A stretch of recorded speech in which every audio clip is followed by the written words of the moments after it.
Okay lang mag-unfriend, okay lang mang-block. Hindi ka masamang tao kung pinili mong protektahan ang peace of mind mo. Hindi naman lahat ng tao na nasa friend list mo dapat kasama pa rin sa buhay mo.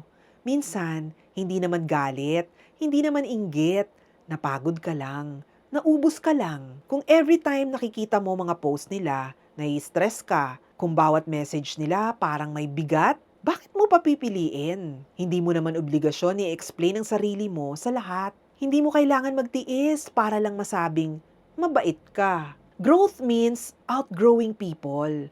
Healing means setting boundaries. At ang paraan mo para magkaroon ng tahimik na buhay ay mag-unfriend o mang-block. Then do it! Kasi at the end of the day, hindi mo kailangan ng maraming tao. Kailangan mo ng tamang tao. Oy, real talk lang ha, kung tinamaan ka, may katotohanan. I-comment mo na dyan ang opinion mo. At i-share mo na rin kung nakarelate ka. Kung meron kang gustong topic para discuss dito sa Real Talk, i-type mo na dyan.